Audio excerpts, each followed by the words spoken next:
Suddenly, Sridevi Ben took ill, so that he had to take her to Varanasi immediately by flight. Then it so happened that Sridevi Ben improved, but within a 2 months, 1.5 months or so, Rohit Bhai collapsed by taking a walk and died. And there, everybody knew there that I am the closest relative of Rohit Mehta. There was one Dr. B.D. Mehta. He telephoned me કે અજયભાઈ તમે પહેલું plane મળશે તમને અહીંથી ત્યાંથી લખનઉ ને લખનઉથી વારાણસી આવતું please પકડીને આવો રોહિતભાઈ નથી રહ્યા અને શ્રીદેવી બેનની ઈચ્છા છે કે તમારા હાથે જ પહેલી આંખ ચમકાય તો કારણ કે એમનો કોઈ દીકરો નથી કોઈ નથી રિલેશનમાં તો તમે આવો શ્રીદેવી બેન ક્યારના જીત કરે છે આવી શકશો મેં કહું હું દવાખાનું છોડીને કલાકની અંદર પ્લેન પકડી મારે કોઈ સામાન નથી લેવો અને રોહિત મામા ગયા હોય તો I have lost one of the treasures in my family.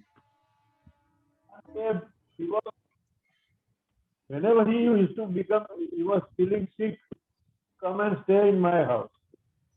Even so much so that he had something, pulse बहुत slow हो गई थी तो आग मेरे घर में आए तो पुराना घर था नीचे झोंक गई तो उस टाइम रेनोवेट भी नहीं किया था तो उधर से मैंने उनके ऑल अरेंजमेंट किया और नानावती हॉस्पिटल में पेस मेकर रखवाया था and because he was my mama and double relation was Sridevi Ben was niece of my father. सगी बहन की लड़की, सगे आंटी का लड़की. So we were double relations. And myself and my wife used to go to Varanasi many times. और उधर उनका जो कॉर्नर में था रहने का, उधर ही रहने का. 78 में अंजलि गई थी. तो examiner in Varanasi University, BHU, for classical Bharatanatyam dance. And her junior was the head of department of Bharatanatyam in Varanasi.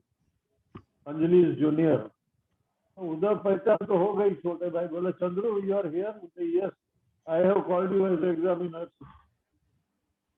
And then बोले जाने के टाइम जरा एक सर्टिफिकेट दे के जाओ ना.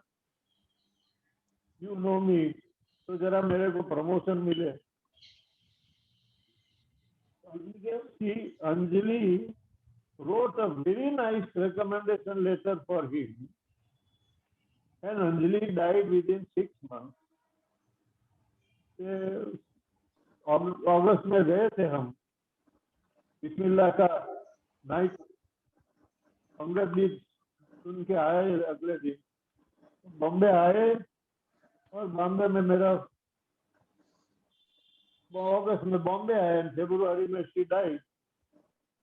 Then there was a vacancy in Baroda for head of department of Bharatanatyam, and he gave that certificate to Baroda University. અરે વાહ વાહ વાહ. ચલો આપણે હવે આગળ વધીએ. પ્રેયર થી શરૂઆત કરીએ.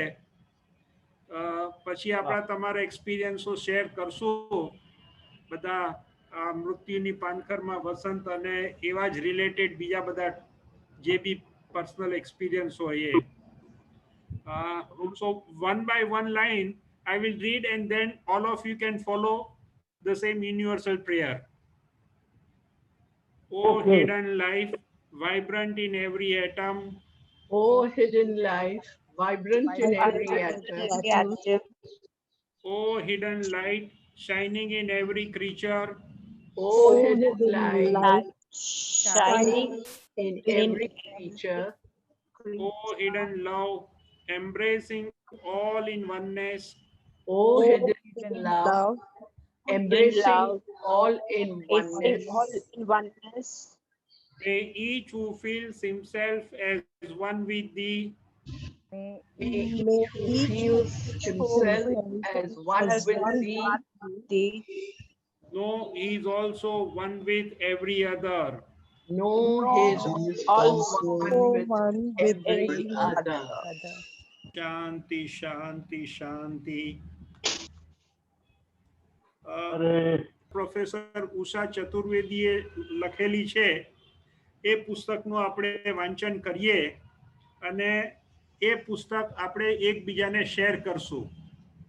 હવે જ્યારે મીટિંગ ચાલુ હોય ત્યારે કોઈ મેમ્બર આવે તો મેં ઘણાને કો હોસ્ટ બનાવ્યા છે, તો તમે એમને એડમિટ કરતા રહેજો, કારણ કે હાજી મને સ્ક્રીન ઉપર નહીં દેખાય, કારણ કે મેં ઓલો આખી પુસ્તક લગાવી દીધી છે સ્ક્રીન ઉપર. એટલે સૌથી પહેલા તો જે શોર્ટની અંદર આ પુસ્તક એક હકીકત બનેલી છે અને જેના વિટનેસ આપણા સર્વના આદરણીય અને થિયોસોફિકલ દુનિયાની અંદર મુંબઈમાં, ગુજરાતમાં, મહારાષ્ટ્રમાં ને બધે જ આદરણીય એવા ડૉક્ટર અજય કાકા હોરા એને વિટનેસ છે. એટલે કે જેમ કે અદાલતની અંદર વિટનેસનું બહુ મહત્વ હોય છે.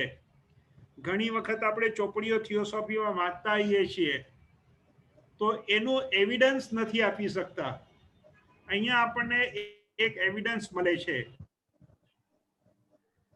અને એ એવિડન્સ આપણી સાથે છે, એટલે આપણે એમનો બી લાભ લઈશું. અને જેમ આપણે કે રૂટીનમાં કરીએ છીએ કે એક એક પેરેગ્રાફ વાંચીએ છીએ, પછી દરેક જણા જેને જેને પોતાનો ઓપિનિયન આપવો એ આપે છે, જે પણ એક્સપિરિયન્સ હોય. અને અહીંયા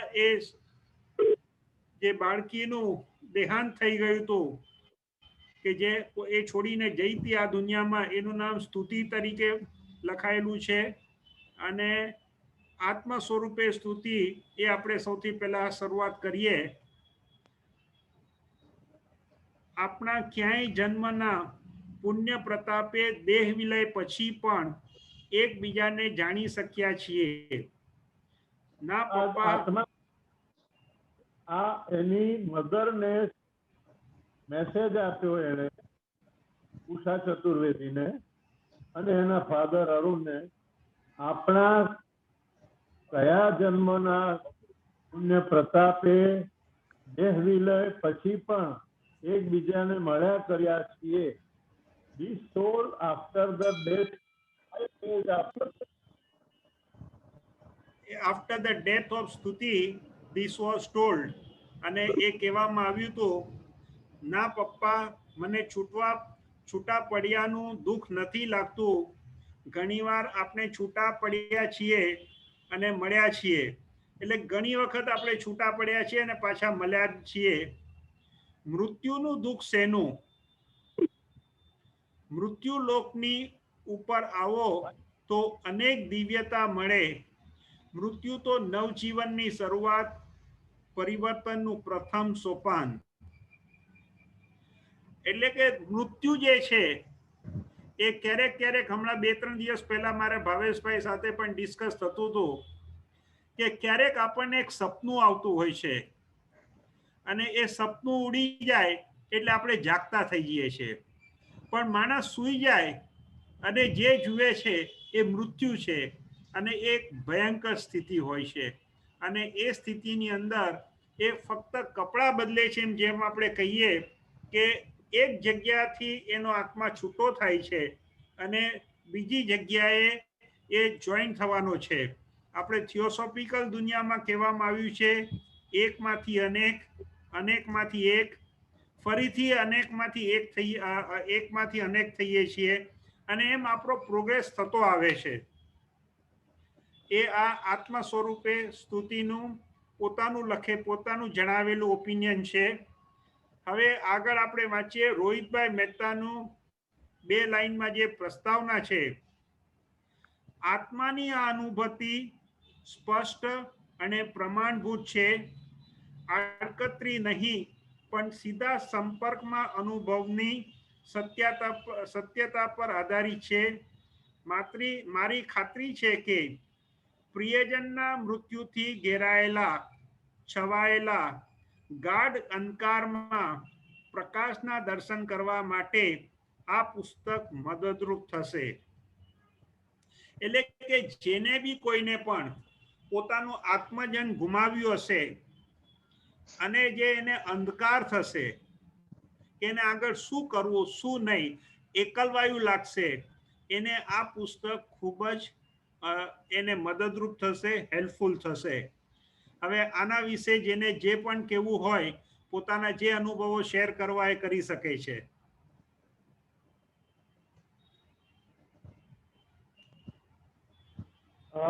આ મારા ફેમિલીનો જ પ્રસંગ છે, એટલે આમાં રોહિતભાઈની મદદ પણ મને બહુ મળી અને મને બહુ જ લગભગ 10 થી 12 મેસેજીસ આ આત્મા દ્વારા, સુખી નામનો જે શરીરમાં પાર્થિવ શરીર હતું, 13 વર્ષની મારી શાળાની દીકરી, એને સ્કલ ફ્રેક્ચર થયું ને શી ડાઈડ ઇમિડિયેટલી.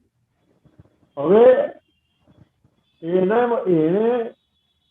કઈ રીતે મને મીડિયમ સમજ્યો મને સમજ નથી પડતી, કારણ કે 5-7 વખત મને આવા અનુભવો, 5-7 ઠેકાણે 5-7 આત્માઓએ મને ખરેખર આ રીતે મને કોન્ટેક્ટ કર્યો છે આ જિંદગીમાં, 85 વર્ષની જિંદગીમાં. અને બધાને મેં ફેમિલીને મદદ કરી છે, જે લોકોને થઈ શકે, એ લોકો માને એ લોકોને. પણ ખરેખર થિયોસોફીમાં જે લખ્યું છે કે ઇવોલ્યુશન એન્ડ રીઇન્કાર્નેશન, આ બહુ જ અગત્યની વાત છે. હવે રોહિતભાઈએ આ પ્રકરણ, આ જ પુસ્તિકા પર બહુ સારી પ્રસ્તાવના લખી છે. એ ભાવેશભાઈ વાંચશે કે વિનાયકભાઈ વાંચશે? હા, એ હું વાંચું છું, પણ આના સિવાય કોઈને કંઈ કહેવું છે? એ આપણે પ્રસ્તાવના ઉપર આવીએ છીએ અને આ કહેવાનો અર્થ એટલો જ હતો કે આ એક જે વસ્તુઓ હોય છે કે મૃત્યુ પછીની, અને લોકો પોતાના અનુભવો કે આત્મા પોતાના અનુભવને એકબીજાના સ્વરૂપ, કોઈ પણ સ્વરૂપે આપે છે. મને ક્યારેક અબાનબેન પટેલે બી પૂછ્યું હતું કે શું આવું થતું હશે, આવા મેસેજો આવતા હશે? ત્યારે મારે ખાલી એટલું જ કહેવું પડ્યું એમને કે પર્સનલી જે મને 1-2 અનુભવ થયા છે, મને એમ લાગે છે કે મારે શેર કરવા જોઈએ, કે જેથી કરીને આપણને ખ્યાલ આવે કે આવું કંઈક હોઈ શકે છે. અને અજય કાકાને તો ઘણા અનુભવો થયા છે, ઘણી વખત મેસેજો આવેલા છે. એટલે કે અનુભવ છે જેમ કે વીરાબેન દસ્તુર, એ જ્યારે ગુજરી ગયા ત્યારે સપનામાં આવીને મેસેજ આપી ગયા હતા કે મારી કેશવરનું ધ્યાન રાખજો.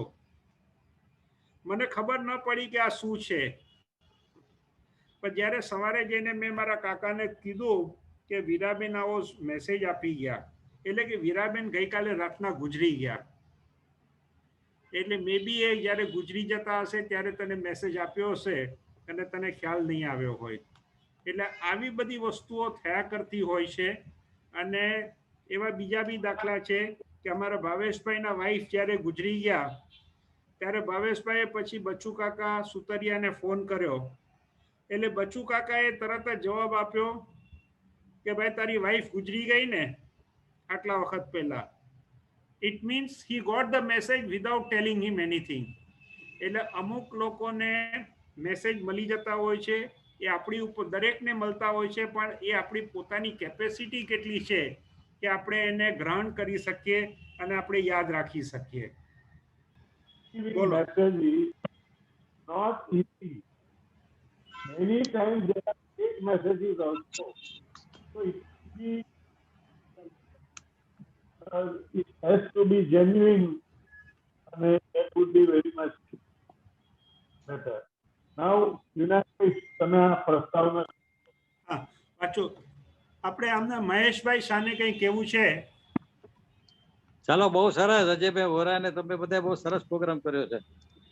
બસ તમારે કઈ તમારું જે શેર કરવું હોય કરજો સાહેબ. મારી સાથે અહીંયા આગળ ખાર પીપલ્સ ના રિટાયર પ્રિન્સિપાલ મારી સામે બેઠા છે, બિહારીભાઈ જોશી, ઓળખો છો? સરસ સરસ. આર્મી પીપલ્સ સ્કૂલ નહીં, પાર્લામાં હતી પહેલા.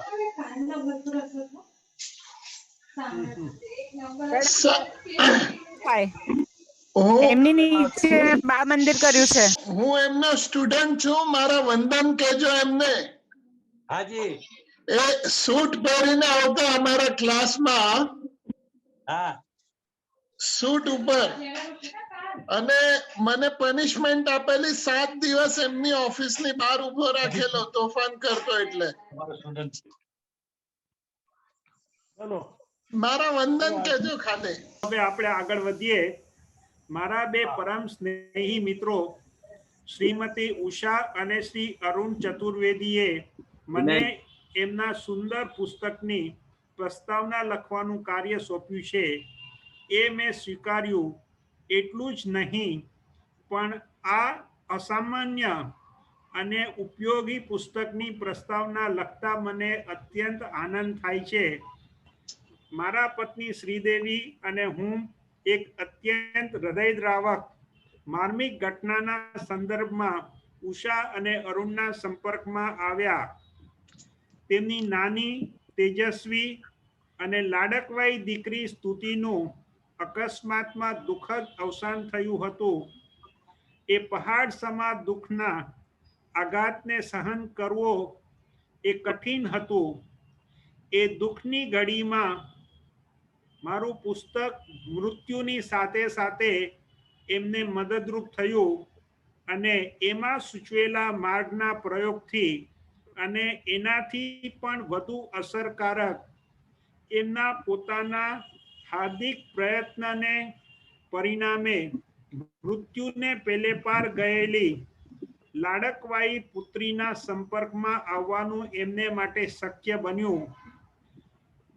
ઘોર અંધકારમાંથી એમને જે પ્રકાશ પ્રાપ્ત થયો, પાનખરની નિર્જનતા અને એકલતામાંથી જીવનની નૂતન વસંતના અંકુર ફૂટ્યાના આનંદની વહેંચણી એ આ પુસ્તકની મુખ્ય ઉદ્દેશ છે.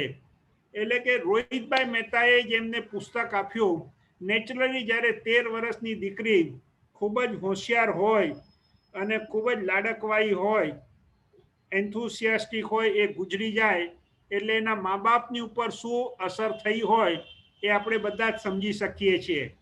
અને એવામાં આવા કોઈ વડીલનો આપણને સાથ મળી જાય તો આ સમય આપણે પસાર કરી શકીએ છીએ. અને એમને જ્યારે આ વસ્તુ એમને પુસ્તક આપી જે રોહિતભાઈ મહેતાએ લખેલી હતી, મૃત્યુની સાથે સાથે, અલોંગ વિથ ધ મૃત્યુ હાઉ ડુ વી પ્રોસીડ, તો એ પુસ્તક વાંચ્યા પછી એમને જે પુસ્તકની અંદર લખ્યું હતું એમાંથી આ અરુણભાઈને અને ઉષાબેનને ખૂબ જ માર્ગદર્શન મળ્યું, અને એમની દીકરીની સાથે એમને કોન્ટેક્ટ કરવાનો એમને માર્ગ મળી ગયો, અને એ પોતે કોન્ટેક્ટમાં આવી શક્યા. ચલો, કોઈએ કંઈ કહેવું છે આમાં? હું બોલું છું. હા, બોલો. આની જે લોકોને ગુજરાતી ના આવડતું હોય, દાખલા તરીકે નવીન Kumar, Rohit મહેતા's book Journey with Death, it is an original English book by Rohit Mehta, translated by somebody, મૃત્યુની સાથે સાથે. Original book he has written in English when he was, I think, recording secretary at Adyar in 40s. Anyway, this is for all English-speaking Theosophical Society members, so that they can even go through it if TPH માં મળી બી જાય. ચલો, now this is for guidance of non-Gujarati people. ચલો, બીજા કોઈ કઈ કેવું છે કે આગળ વધવું? બોલો. આગળ વધીએ. ચલો. મૃત્યુ એ ખરેખર જીવનનું મોટામાં મોટું રહસ્ય છે. મનુષ્ય મૃત્યુને જીવનનો પ્રતિસ્પર્ધી અથવા શત્રુ માને છે. જીવન અને મૃત્યુને પેલે પારની અવસ્થા વચ્ચે જાણે મોટી દિવાલ કે અભેદ પડદો હોય એવું મનુષ્યને લાગે છે. આમાંથી જ મૃત્યુનો ભયજનક અને દુઃખદ સ્વરૂપનો આરંભ થાય છે. જીવંત વ્યક્તિને એમ લાગે છે કે જેનું મૃત્યુ થયું છે એ કોઈ અણજાણ્યા દૂર દૂર સ્થળે ચાલી ગયો છે. ક્યાં ગયો છે? એ કેમ છે? એ પ્રશ્નો જીવંત વ્યક્તિને મૂંઝવે છે. અનંતકાળથી માનવ આ મૂંઝવતા પ્રશ્નનો ઉત્તર મેળવવા ફાંફા મારતો આવ્યો છે. ધાર્મિક માન્યતાઓથી અસંતુષ્ટ મનુષ્યે જ્યોતિષીઓ અને ઇન્દ્રાતીત ક્ષેત્રના નિષ્ણાતો પાસે જઈને દૂર ગયેલા સ્વજનનો સંપર્ક સાધવાનો પ્રયત્ન કર્યો છે. પણ મોટે ભાગે એ સાધનો દ્વારા થયેલા સંપર્કથી પણ વ્યક્તિને સંતોષ નથી થયો, કારણ કે એમના દ્વારા થયેલા કહેવાતો સંપર્ક હૃદયને સ્પર્શી શકતો નથી.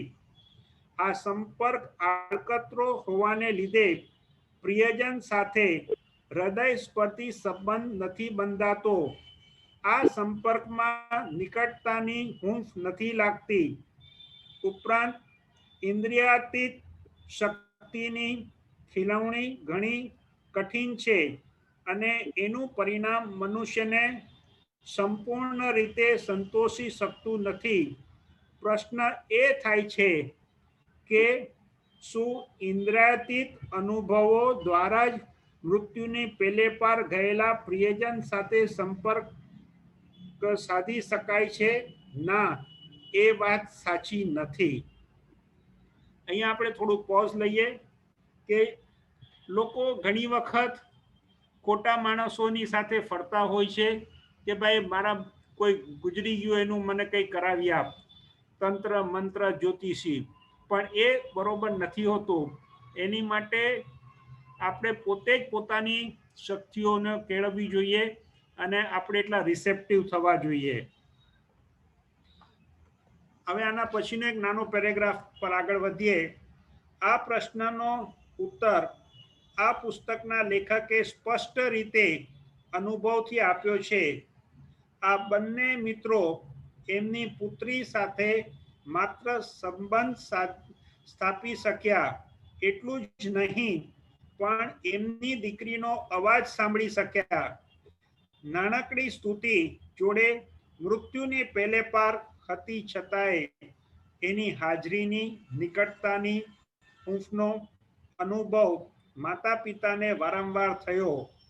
આ જીવંત અને સીધા સંપર્કે માતા પિતાને આ અસહ્ય આઘાતમાંથી બહાર આવવાની શક્તિ પ્રદાન કરી. એટલે કે જે એમને એમની દીકરી સાથે મૃત્યુ પછી જે સંપર્ક થયો, એ સંપર્કને કારણે એવો આઘાતમાંથી બહાર આવ્યા. આઘાતમાંથી તો બહાર આવ્યા અને એમને હૂંફ મળી કે અમારી દીકરી અમારી સાથે જ છે. અને આ એક હૂંફ છે, આ એક અન્ડરસ્ટેન્ડિંગ જે એને મા બાપને આપી, એ ખૂબ જ એક મોટી વસ્તુ છે. અને આવા અનુભવો ઘણાને થતા હોય છે. આમાં બીજા કોઈ કંઈ કહેવું હોય તો આપણે કહો. હા, આગળ ચાલો, આગળ ચાલીએ. આ પ્રસ્તાવના છે એટલે આ આપણે પ્રસ્તાવના છે. આ રોહિતભાઈ મહેતાએ જે ઇન્ડિયન સેક્શનના જનરલ સેક્રેટરી હતા, રેકોર્ડિંગ સેક્રેટરી હતા, એટલે જે હવે તો ઇન્ટરનેશનલ સેક્રેટરીની પોસ્ટ કહેવાય છે આ થિયોસોફિકલ ઇન્ટરનેશનલ વર્લ્ડમાં. આ પુસ્તકના 2 વિભાગો છે. પહેલા વિભાગમાં સ્તુતિના અલ્પ જીવનકાળની કથા છે, એ બિફોર હર ડેથ, એના મૃત્યુના પહેલાની વાતની વાત છે. સ્તુતિની બાલસ સુલભ ક્રિયાઓ, એના રસના વિષયો, એના સંગીતના શોખ વગેરેમાં પણ સ્તુતિમાં રહેલા નિહિત આધ્યાત્મિક તત્વ વલણના સંકેત મળે છે. બીજા ભાગમાં સ્તુતિની મૃત્યુને પેલે પારની અનુભવદાયક છે. કદાચ કેટલાક મિત્રોને આ મનની કલ્પના લાગે, પણ એનું કારણ મૃત્યુ વિશેના આપના પ્રચલિત ખ્યાલો, મૃત્યુ વિશેના આપના પ્રચલિત ખ્યાલો પણ હોઈ શકે. સાચી વાત તો એ છે કે જેને આપણે મૃત્યુ પામેલા માનીએ છીએ એ કોઈ દૂર બીજી જગ્યાએ ગયા જ નથી. આજે અને અહીં આપણી સાથે જ છે. જીવન અને મૃત્યુની વચ્ચે કાંઈ અભેદ પડદો નથી. માત્ર મનુષ્યની ચેતના મર્યાદિત છે. જેને લીધે જે પાસે છે એને એ જોઈ શકતો નથી. આધુનિક યુગમાં મૃત્યુને પેલે પાર વિશેની માહિતી આપતું બહોળું સાહિત્ય ખાસ કરીને પશ્ચિમના દેશોમાં પ્રગટ થઈ રહ્યું છે. આવા સાહિત્યની ભૂમિકા અંધશ્રદ્ધા નહીં પણ વૈજ્ઞાનિક દ્રષ્ટિકોણ હોય છે. આ સાહિત્ય દ્વારા મૃત્યુ અને જીવન વચ્ચે કહેવાતો પડદો ધીમે ધીમે ખુલતો હોય એમ લાગે છે. એટલે કે આ પેરેગ્રાફમાં એવું કહેવામાં આવ્યું છે કે મૃત્યુની પેલે પારના જે અનુભવો છે એ શું છે, અને વૈજ્ઞાનિક દ્રષ્ટિકોણથી પણ આજે પશ્ચિમના દેશોમાં આના વિશે ઘણું સાહિત્ય છે અને એ વિશે પણ પુરવાર થાય છે કે આગળ પણ મૃત્યુની પેલે પાર કંઈક ને કંઈક છે. હવે આગળ વધીએ કે કોઈએ કંઈ એડ કરવું છે? હા, અરુણની આ અનુભૂતિ સ્પષ્ટ અને પ્રમાણભૂત છે. આડકતરી નહીં પણ સીધા સંપર્કમાં અનુભવની સત્યતા પર આધારિત છે. મૃત્યુને પેલે પારથી સ્તુતિએ જ્ઞાનની ગહન વાતો પણ કરી છે. મૃત્યુ પછી જાણે વયની મર્યાદા અદ્રશ્ય થઈ ગઈ હોય એવું લાગે છે.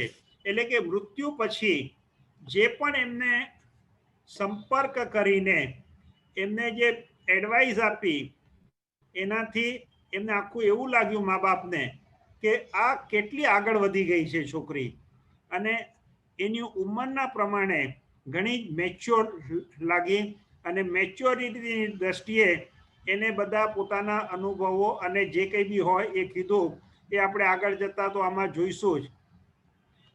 આ પુસ્તક માત્ર લાડકી દીકરીની જીવનકથા નથી. વિદાય થયેલી પુત્રી માટે દુઃખી માતા પિતાના હૃદયમાંથી વહેતો સ્વાભાવિક ઉર્મી પ્રવાહ નથી, અથવા સ્તુતિએ ઉચ્ચારેલા જ્ઞાનના શુષ્ક શબ્દો નથી, પણ વ્યક્તિના ઊંડા અંગત દુઃખમાંથી પ્રગટેલ એક જીવંત રચના છે. પારસમણીની જેમ જીવંત સ્પર્શથી આ પરિવર્તન શક્ય બન્યું છે. મૃત્યુના દુઃખથી કોણ વંચિત રહ્યું છે? મારી ખાતરી છે કે પ્રિયજનના મૃત્યુથી ઘેરાયેલા છવાયેલા ગાઢ અંધકારમાં પ્રકાશના દર્શન કરવા માટે આ પુસ્તક મદદરૂપ થશે. મૃત્યુનો અનુભવ ભયપ્રદ કે દુઃખદાયક નહીં, પણ જીવનને ઊંડાણથી સમજવાની અને જીવવાની નૂતન દ્રષ્ટિની અનુભૂતિ હશે. કવિ ઉમાશંકરભાઈની કાવ્ય પંક્તિ મૃત્યુદે જીવન દિશાની સત્યતાનો અનુભવ હશે. ઉષા અને અરુણને એમના આ નવા અભિગમ માટે મારા હાર્દિક અભિનંદન અને આશીર્વાદ. થિયોસોફિકલ સોસાયટી વારાણસીથી રોહિતભાઈ મહેતાએ 24/8/2091 લખેલું હતું. અને નીચે બીજી એક 3 લાઈન છે મધુસૂદનભાઈ પારેખે લખેલી, જે ગુજરાત સમાચારમાં છપાઈ હતી, કે લેખિકાની કલ્પનામાં લોહીનો લેખ છે, એમાં સચ્ચાઈનો સ્પષ્ટ રણકો છે. આ બધું સાચે સાચ બન્યું છે તેની પ્રતીતિ થાય છે. આ તે નવલકથા કે સત્યકથા એવો પ્રશ્ન થાય છે, પણ સત્ય ચમત્કાર હોય છે કે ટ્રુથ હંમેશા એક ચમત્કારિક જ હોય છે એવું આ ગુજરાત સમાચારમાં પણ લખાયેલું છે. હવે આના વિશે કોઈ પ્રસ્તાવના વિશે કોઈ કંઈ કેવું છે? હા વિનાયકભાઈ, હા બોલો. આ રોહિતભાઈ વિશેના જે એમના પ્રવચનો ત્યાં દિવાળી પછીથી આપણે જાણીએ છીએ કે અમદાવાદની અંદર શ્રી રામના બંગલે કોન્સ્ટન્ટ દર વર્ષે યોજાતા, અને રોહિતભાઈની મુલાકાત એ વખતે બધા જ થિયોસોફિકલ સોસાયટીના સભ્યો જે અમદાવાદ અને બહારગામના જે હતા એ ખાસ એમને સાંભળવા આવતા.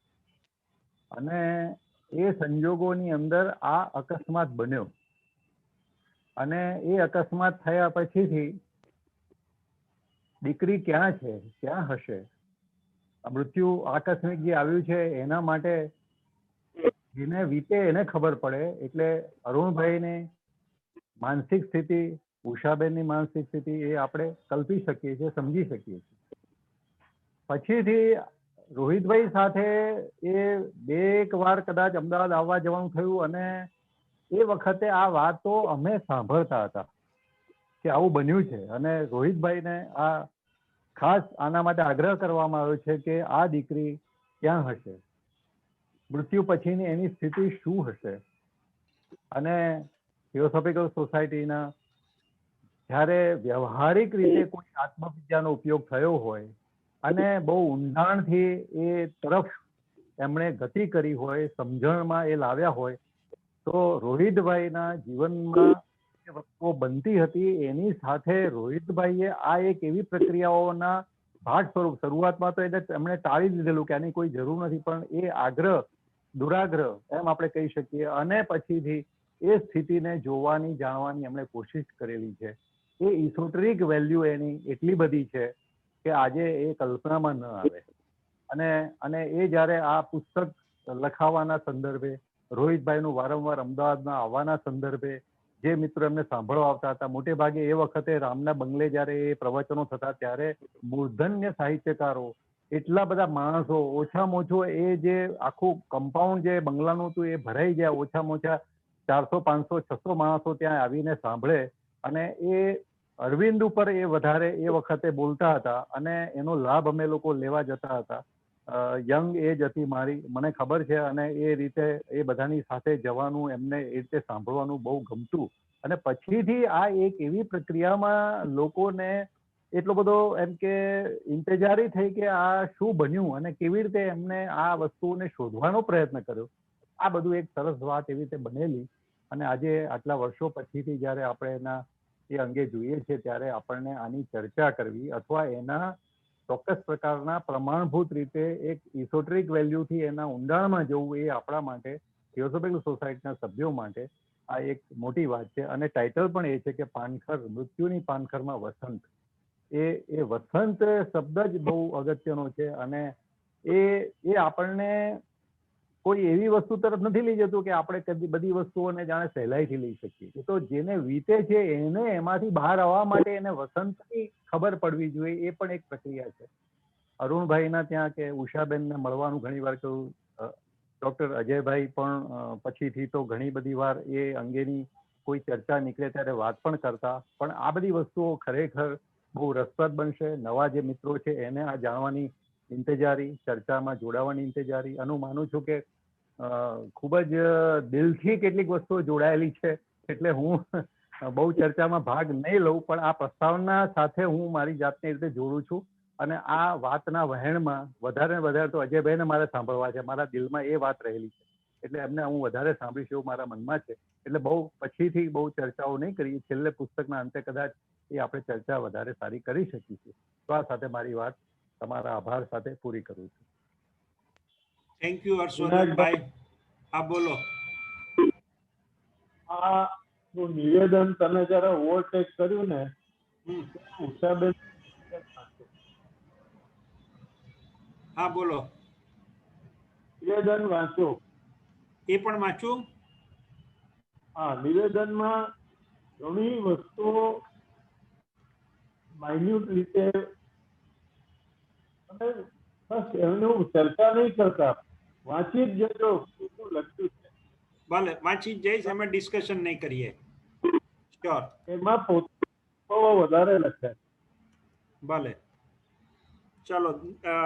જેમ કે રિક્વેસ્ટ કરવામાં આવી છે કે પુસ્તક જેને લખેલું છે એમનું જે નિવેદન છે, એમને પોતે શું અનુભવ છે, એ ઉષાબેન ચતુર્વેદીનું નિવેદન હું વાંચી જઈશ અને એ વાંચવામાં જ આપણને ખ્યાલ આવશે ને એની ઉપર બહુ ડિસ્કશન નહીં કરીએ એટલે આખી ચોપડીનું બેકગ્રાઉન્ડ આપણને ખ્યાલ આવશે. 13 જ વર્ષની સુકોમળ આત્મજાએ અચાનક દેહ છોડ્યો. લાડકવાઈ, રૂપાળી, તેજસ્વી, સ્નેહસભર સ્તુતિને ગુમાવી જીવન શૂન્ય બની ગયું. એટલે કે 13 વર્ષની દીકરી જેને જાય ત્યારે મા બાપનું શું થતું હોય છે એ આમાં પુસ્તકના લેખક આપણને જાણવા માંગે છે. મૃતપાય બનાવી દેનારા વિષાદને આગોળવાનો માર્ગ જાણે હતો જ નહીં.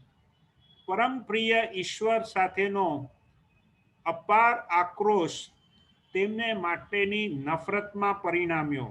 એટલે કે આપણને એમ લાગે ઈશ્વર મારી સાથે આવું કરે છે, એ ભલભલાને લાગી જાય એવું એમને પણ અનુભવ થયો હતો. આ વિયોગ કેમ? લેણદેણના હિસાબ આવા કેવા? સ્તુતિ ક્યાં ગઈ? કયા સ્વરૂપે હશે? કેવી સ્થિતિમાં હશે? આવા અગણિત નિરુત્તર પ્રશ્નોના જંગલમાં પરિવાર ખોવાઈ ગયો. સ્તુતિને શોધવા સૂજે તેટલા, સૂચવાય તેટલા બધા જ સાધનો નાણી જોયા. જાણે આગ લાગી પછી કૂવો ખોદવા બેઠા. સરિયામ નિષ્ફળતા અનુભવી. વિશ્વ પ્રસિદ્ધ દાર્શનિક થિયોસોફિસ્ટ પૂજ્ય શ્રી રોહિતભાઈ મહેતાના 2 પુસ્તકોએ અગમ્યને ગમ્ય બનાવવા દીવાદાંડીનું કાર્ય કર્યું. પુસ્તકના પ્રકાશને પરમ કૃપાળુ પરમાત્માની કૃપા પ્રાપ્ત થઈ. તેમની પાસે સ્તુતિ આત્મા સ્વરૂપે આવતી રહી. અગમ્ય અને અદ્ભુત બનાવોનો સિલસિલો ચાલ્યો. એટલે કે એ સિલસિલો ચાલ્યા કર્યો, એને એના અનુભવો કહેતી ગઈ. સ્તુતિએ દેહ મુક્તિ પછીની આત્માની સ્થિતિ, ગતિ, સૃષ્ટિ સમજાવ્યા અને દર્શાવ્યા. તે ભલા પરગજુ જ્ઞાની આત્માએ અલૌકિક જ્ઞાન અને સાચી સમજણ આપી. જીવન પથદર્શન કરાવ્યું. આદરણીય શાંતાબહેન અને પ્રિય અજયભાઈ 11માંથી સ્તુતિના સંદેશા લાવી નિસ્વાર્થ ભાવે ઉપયોગી બન્યા. અગોચરમાંથી સ્તુતિના સંદેશા લાવી નિસ્વાર્થ ભાવે ઉપયોગી બન્યા. પરમ પૂજનીય નિરંજન બાબા સ્તુતિના માર્ગદર્શક પિતા સમાન બન્યા. અનેક મહાન આત્માઓએ સ્તુતિને ચાહી. તેઓ તેની શાંતિ અને પ્રગતિના પ્રોત્સાહક બન્યા. આ બધાને પરિણામે માતા પિતાના જીવનમાં પુનઃ પ્રાણ સંચાર થયો. એક મરણતોલ આઘાતમાંથી બહાર આવી શક્યા. મૃત્યુની પાનખરમાં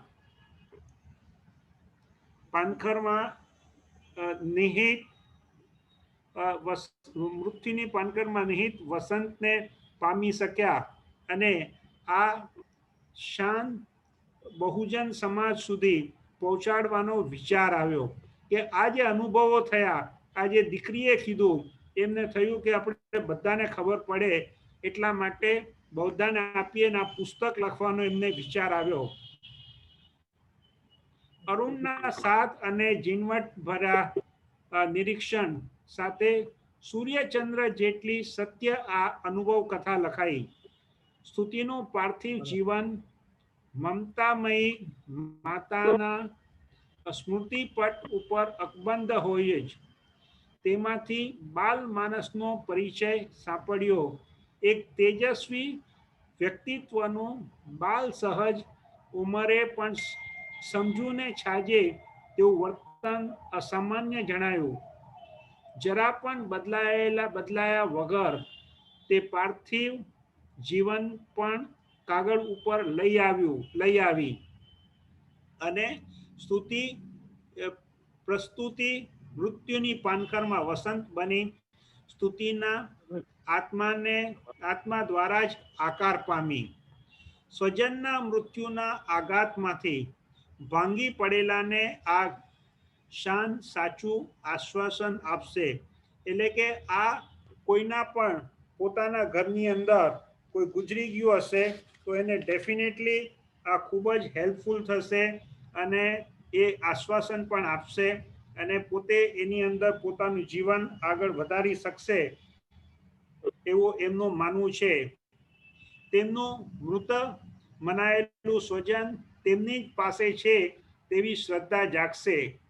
તે આત્માને શું અપેક્ષાઓ છે તેનું માર્ગદર્શન મળશે. કે એ આત્માને આપણને માર્ગદર્શન આપશે અને એ સ્વજન જે આપણે ગુમાવ્યું છે એ આપણી પાસે જ છે.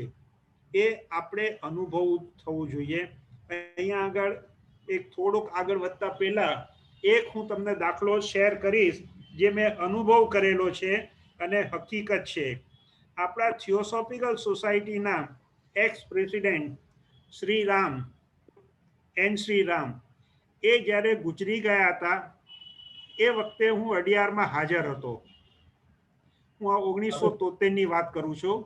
અને એ જ્યારે ગુજરી ગયા ત્યારે પારસી ક્વાર્ટર્સમાં રહેતા હતા અને ત્યાં અને એમના દીકરા મુંબઈમાં રહેતા હતા અને ત્યારે આટલી બધી સગવડ નહોતી ફ્લાઇટોની કે એક ફ્લાઇટ જાય એટલે પછી બીજી ફ્લાઇટ બીજા દિવસે જ હોય.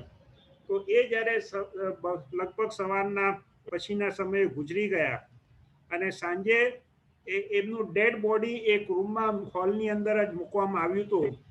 રાધાબેન બનિયાર ત્યાં જ બેઠા હતા. એમના કુકે રસોઈયાએ એમને કહ્યું કે આજે આપણે શું જમવાનું બનાવવાનું છે.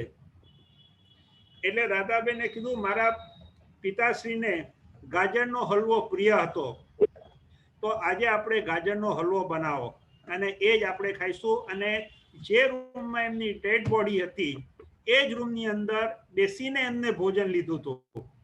આપણને એ વખતે જનરલી મીન્સ કે કોઈ ગુજરી જાય એટલે આપણે મીઠું ખવાય, ગળ્યું ખવાય, પણ એ કે ના, એ આત્માને જે વેલ્યુ વસ્તુ ભારે હતી એ આ વસ્તુઓ મને ઘણા વર્ષો પછી સમજણ પડી કે આ એમનો શું અનુભવ હતો અને એ વખતે આપણને શું લાગ્યું ને અત્યારે આપણે શું સમજીએ છીએ કે આત્મા ત્યાં હાજર હોય છે અને એને અને આપણી સાથે એક જ રાખવું જોઈએ. હવે આપણે આગળ વધીએ. સૂક્ષ્મ જગતની બે જીવન મધ્યના જીવનની જાણકારી મેળવવા ઈચ્છતા જ્ઞાન પિશાચું આ અનુભવ સિદ્ધ જ્ઞાનને તેમની જ્ઞાન તૃષ્ણા સંતોષવાના સાધન સ્વરૂપે પામી શકશે તેવી આશા અને શ્રદ્ધા છે. નિષ્કામ ભાવે અપૂર્વ અને અલૌકિક મદદ કરનાર સ્તુતિ શુભ હેતુથી થતા પુસ્તક સર્જનથી આનંદ પામશે તેવો સંતોષ છે. પૂજનીય નિરંજન બાબા અને તેમના જેવા મહાન આત્માઓની કૃપા દ્રષ્ટિને ભક્તિપૂર્વક નમન કરું છું. પૂજનીય રોહિતભાઈના પુસ્તકોએ નિર્ણાયક માર્ગદર્શન કર્યું કે એકદમ માર્ગદર્શન કર્યું કે ભાઈ this is the only line you have to go અને એ સિવાય કોઈ રસ્તો નથી. પ્રસ્તાવના પણ લખી આપી જે આપણે વાંચી ગયા. વિદ્વાન વિભૂતિને સાદર પ્રણામ. આદરણીય શાંતાબેન અને ભાઈ અજયભાઈના અનુભવોએ સ્તુતિ પરિવારને અને પુસ્તકને વધુ સમૃદ્ધ બનાવ્યા. ઋણ ચૂકવવાને અસમર્થ સાભાર તે ઋણનો સ્વીકાર કરું છું. રજૂઆતની વિશિષ્ટ પણ સહજ રીતથી ભરપૂર વિગતોને વાચક પ્રતિ જીવંત બનાવવાના કાર્યમાં ડૉક્ટર નીલાબેનનું સ્નેહપૂર્ણ માર્ગદર્શન અત્યંત ઉપયોગી બન્યું. ડૉક્ટર નીલાબહેને પુસ્તકની સાહિત્ય અને વાસ્તવિકતાના સંદર્ભમાં ચકાસણી કરી 100 ટચનું સત્ય લખી આપ્યું. ડૉક્ટર અવિનાશભાઈ પુસ્તક વિકાસ માટે સતત પ્રોત્સાહન આપતા રહ્યા. ગુર્જર ગ્રંથરત્ન કાર્યાલયના ભાઈ શ્રી મનુભાઈએ આ નવીન પ્રયોગ, નવીન અનુભવ અને તેની ભાવનાની કદર કરી પુસ્તક સર્જનની મહત્વની સઘળી જવાબદારી ઉપાડી દીધી. પુસ્તકનું ઝીણવટભર્યું, સુઘડ અને આકર્ષક મુદ્રણ કાર્ય વિશેષ રસ લઈ શ્રી રોહિતભાઈ કોઠારીએ સફળતાપૂર્વક કરી આપ્યું. પ્રથમ દ્રષ્ટિએ સ્વવિરોધી જણાતા શિક્ષકવાળા વિશિષ્ટ વિષય વસ્તુવાળા પુસ્તકને લક્ષ્યમાં રાખી તેને અનુરૂપ મુખપૃષ્ઠ શ્રી જયભાઈ પંચોલીએ બનાવી આપ્યું. આપ સૌનો હાર્દિક આભાર.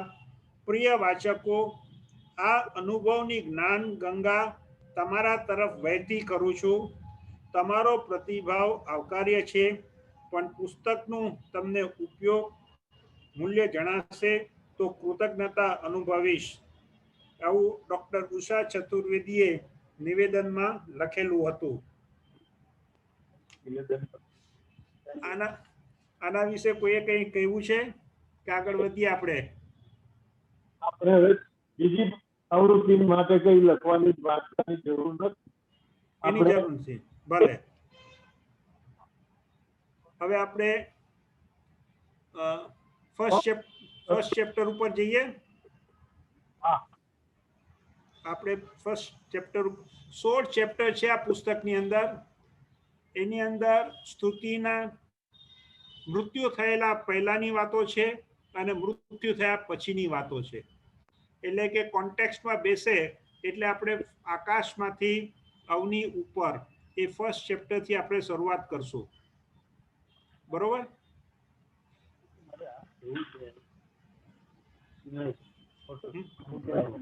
કોઈ કઈ કેવું છે?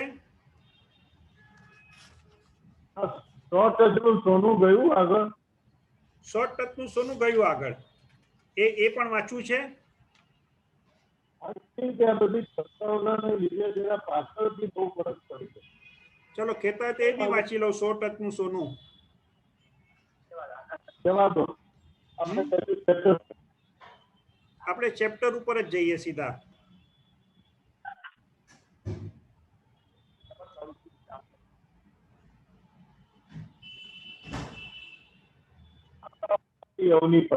આકાશમાંથી અવની ઉપર. હવે આ પુસ્તકની શરૂઆત છે, એનો જન્મ થયો ત્યારની બધી વાતો છે. અને સ્તુતિ બંગલાની વિશાળ લોનમાં આજે સ્વજનોની હૂંફ અનુભવાય છે. મારા દેહ વિલયને આજે 3 વર્ષ પૂરા થયા છે.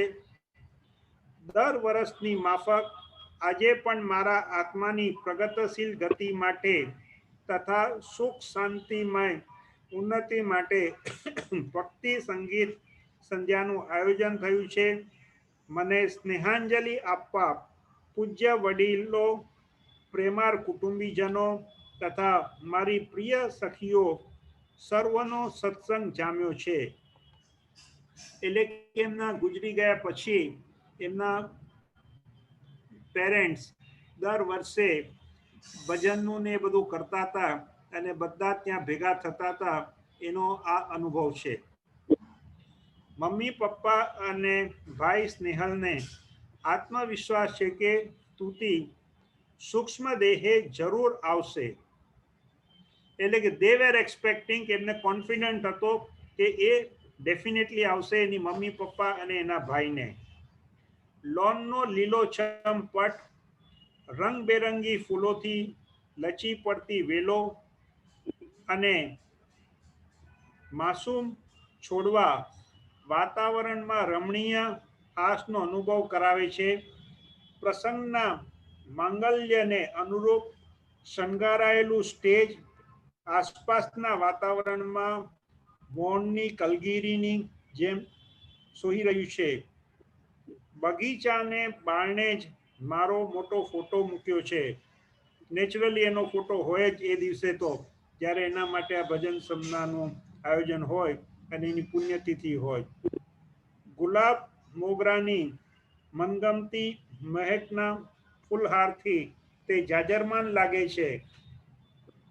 દીવાની જ્યોત આત્માના પ્રકાશનું પ્રતીક બની પોતાના સ્નિગ્ધ વાતાવરણ પર દિવ્ય પ્રકાશનું પ્રતિબિંબ પાડી રહી છે. એક પળ આભાસ થાય છે. મહેમાનોને આવકારવા હું સદૈવ આવી ઊભી છું, કે એ સ્તુતિ પોતે મહેમાનોને આવકારવા માટે પોતે આવીને ત્યાં ઊભી છે. બંધ બારણેથી હું ઘરમાં પ્રવેશી. જે દરવાજા બંધ હતા ત્યાંથી એ ઘરની અંદર પ્રવેશ કરે છે. મારી સ્તુતિને શાશ્વત રાખવાના હેતુ સાથે પપ્પાએ આ બંગલો બનાવ્યો છે. સિવિલ એન્જિનિયર તરીકેના તેમના જ્ઞાન, સૂઝ અને કલાનો ત્રિવેણી સંગમ આ નવા આવાસને આકાર પામ્યો છે. એટલે બાય પ્રોફેશન એના પપ્પા સિવિલ એન્જિનિયર હતા. એમને જે આ બંગલો બનાવ્યો એમની દીકરીના નામ સાથે એને જોડેલો છે. બંગલો વિશાળ નથી છતાં મોકળાશ ભર્યો છે. એટલે સાઈઝમાં વિશાળ નથી પણ મોકળાશ ભર્યો છે. વૈભવશાળી નથી છતાં કલાનો સુંદર નમૂનો છે. રૂમના ફૂલો, નાના મોટા છોડવા, આસપાસના વિશાળ વટવૃક્ષો, ઘરથી માંડીને બગીચા સુધીના ફુવારા, આંગણે રમતા મોર, આ આવાસ જાણે એક નાનકડું પ્રકૃતિ ધામ. અને સ્તુતિ તો જ્યાં જ્યાં નજર મારી ઠરે, મારી યાદી ભરી ત્યાં આપની પંક્તિના ભાવને સાર્થક કરતી બધે જ છે. ટીવી સામે, ડાઇનિંગ ટેબલની પાસે, બેઠક રૂમમાં, સુવાના રૂમમાં, લાઇબ્રેરીમાં તથા પૂજાના ઓરડામાં પણ સ્થાનને સ્વરૂપ આ ફોટાઓ આજે મોગરાની મહેકથી ખીલી ઉઠ્યા છે. ખીલે જ ને. મોગરો મમ્મીનું પ્રિય પુષ્પ અને હું પ્રિયતર. એટલે મમ્મીનું પ્રિય મોગરો અને મમ્મીની પ્રિય પણ એની દીકરી જ હોય છે. કોઈની પણ હોય એ દીકરી અને મમ્મીને હંમેશા એકબીજા માટે વિશેષ લાગણીઓ હોય છે. એમાં કોઈ બેમત નથી. ઘરના નાનકડા મંદિરમાં કૃષ્ણ ભગવાનની કલામય મૂર્તિ અને મહાત્માઓના ફોટા ગુલાબના હારથી શોભી રહ્યા છે. જુદી જુદી મીઠાઈઓથી ભરેલા થાળ મારી અને ભગવાનની રાહ જુએ છે. જેમ કે આપણે ભગવાનને ચડાવતા આવીએ પ્રસાદ, એની વાત છે. 35 દીવાથી ઝળહળતી દીવી આખાય ગૃહ મંદિરને પ્રકાશિત કરી રહી છે. અગરબત્તીની મીઠી સુવાસ મંગલમય વાતાવરણને વિશેષ પવિત્રતા બક્ષી રહી છે. પપ્પાજી મંદિરમાં ધ્યાનસ્થ બેઠા છે. હંમેશની જેમ એક ચિતે મારા કલ્યાણ માટે તે પરમાત્માની આરાધના કરે છે. અમારે માટે મુકાયેલા થાળની મીઠાઈ સ્વીકારવા અમને ભાવથી બોલાવે છે. પ્રભુ ભક્તિની સંગીત સંધ્યામાં આવતા અમને સ્નેહ અને વિનયથી આમંત્રે છે. મારા દર્શનની અપેક્ષા નથી રાખતા, કારણ જાણો છો, તેમની સ્તુતિની જે ઈચ્છા હશે તે જ થશે. મારી અનિચ્છાએ એમને સંતોષવા મારે કશુંએ પરાણે કરવું પડે તે સ્નેહાળ પિતાને સ્વીકાર્ય નથી. હું સુંદર રેશમી ભરેલા લાલ ચણિયા ચોળી અને સફેદ ભરેલી ઓઢણી ધારણ કરી મોગરાના મોગરાના લાંબા ગજરાથી શોભતો ચોટલો ઝુલાવતી ખુશ મિજાજમાં તેમની સમક્ષ રજૂ થાઉં છું. એટલે કે એ ત્યાં રજૂ થાય છે, એ હાજર થાય છે. ચાલો પપ્પા, નીચે આપણી બધા રાહ જુએ છે. આ વસ્તુએ એમની દીકરી એમના પપ્પાને કીધેલી છે. બગીચામાં મમ્મી છે. તેમની તરવરાટ ભરી ચાલ ધીમી પડે છે. પહેરવેશમાં પણ પહેલાનો ઠસ્સો નથી. જોકે સાદગીમાં પણ સુગડતા તો છે જ. સ્નેહલ હજી સ્ટેજને શણગારનો છેલ્લો ઓપ આપી રહ્યો છે. હું મહેમાનો તરફ વળું છું. મને જોઈને હર્ષાવેગમાં આવી જતી આ મારી સખીઓ, મારી યાદ આવતા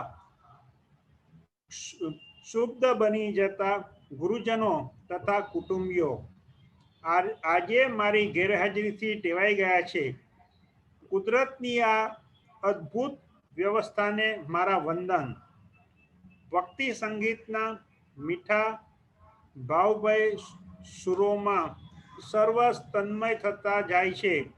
ભક્તિ રચનાની પંક્તિઓમાં ક્યાંક ક્યાંક મને સંભાળી સ્નેહ યાદ પણ પાઠવે છે.